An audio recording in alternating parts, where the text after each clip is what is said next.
Hi hello welcome back to Santosh Ashok YouTube channel. ఈరోజు అయితే potato chips ఎలా చేసుకుందాం అనేది చూసేద్దామండి. సింపుల్గా పొటాటో చిప్స్ అయితే చాలా ఇష్టంగా తింటారు కదా.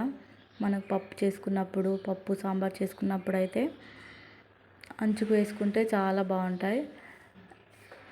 మనకు షాప్లో తీసుకున్న పొటాటో చిప్స్ అయితే అవి ఏ ఆయిల్తో చేస్తారో కూడా మనకు తెలీదు. మనం ఇంట్లో ప్రిపేర్ చేసుకుంటే అయితే చాలా హెల్తీగా చేసుకోవచ్చు. పొటాటో మొత్తం పీల్ చేసుకొని పొటాటో చిప్స్ తీసుకునేది ఇలా ఒకటి తీసుకొని చిప్స్ గీకేసుకోవాలండి. సింపుల్గా అయిపోతుంది. ఎంత స్మూత్గా వస్తున్నాయి చూడండి. లేయర్స్ అయితే చాలా స్మాల్గా వస్తున్నాయి.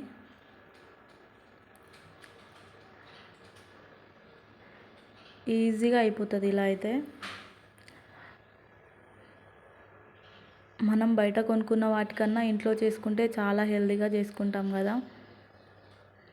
పిల్లలు కూడా చాలా ఇష్టపడతారు చిప్స్. కానీ బయట కొనిచ్చే చిప్స్లో అన్ని మసాలాస్ అవి వేటితో చేస్తారో ఎలా చేస్తారో కూడా తెలీదు.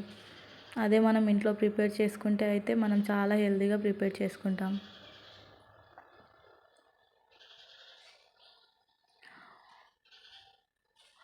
సింపుల్గా అయిపోయేటట్టు ఈజీగా చేసుకోవచ్చు.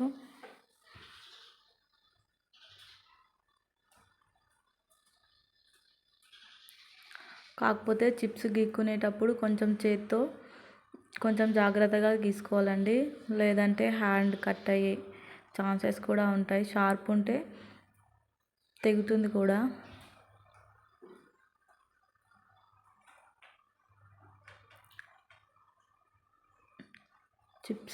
చిప్స్ మనం గీకేటప్పుడు కొన్ని మధ్యలోనే అయిపోతాయి కదా. అలా ఇలా సింపుల్గా మొత్తం పొటాటో మొత్తం అయిపోయేంత వరకు ఇలా సింపుల్గా పొటాటోస్ అయితే గీకేసుకోవచ్చు చిప్స్ లాగా. ఇవైతే వాటర్లో వేసుకోవాలండి. వాటర్లో వేసుకుంటే ఏంటంటే మనకు బ్లాక్ అయిపోవు. వాటర్లో వేసుకోకుండా నార్మల్గా పెట్టుకుంటే అయితే బ్లాక్ అయిపోతాయి. ఇలా వాటర్లో వేసుకున్నాం అనుకో చిప్స్ అనేవి బ్లాక్ అయిపోవు.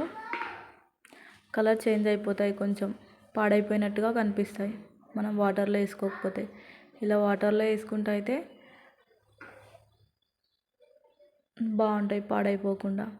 నెక్స్ట్ వచ్చేసి ఒక బౌల్లో వాటర్ తీసుకొని అందులో సాల్ట్ వేసుకోవాలి.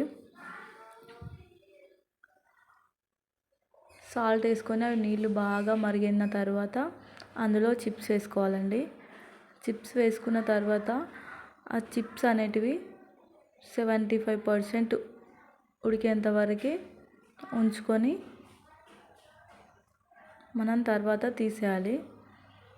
ఎక్కువ మెత్తగా ఉడికితే కూడా అవి మనం చిప్స్ ఎండబెట్టుకునేటప్పుడు దేనికి దానికి సపరేట్గా ఎండబెట్టుకుంటాం కదండి, అలా రావు ఎక్కువ మెత్తగా ఉడకబెట్టుకుంటే కూడా. అందుకనే 75% అయితే మళ్ళీ మనం దేనికి అది తీసుకొని ఎండబెట్టుకోవడానికి అయితే వస్తాయి. ఉడకబెట్టుకునే ప్రాసెస్లో అయితే కొంచెం జాగ్రత్తగా చూసుకోవాలి. ఏమాత్రం మెత్తగా అయిపోయినా అవి మొత్తం అతుక్కపోతాయి. 75% ఉడికిన తర్వాత వీటిని ఎండలో పెట్టేసుకోవాలి.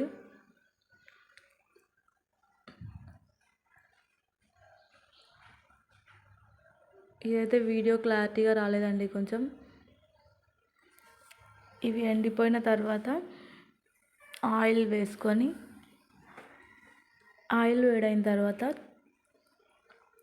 చిప్స్ వేసుకోవాలి. సిమ్లో ప్రాసెస్ చేసుకోవాలండి ఇది, లేకపోతే మొత్తం మాడిపోతాయి. సిమ్లో చేసుకుంటే అయితే బాగుంటాయి. వీడియో కనుక నచ్చితే లైక్ చేసి సబ్స్క్రైబ్ చేసుకోండి అబ్బా. ఇలాంటి మరిన్ని వీడియోస్ కోసం వెయిట్ చేయండి. Bye bye.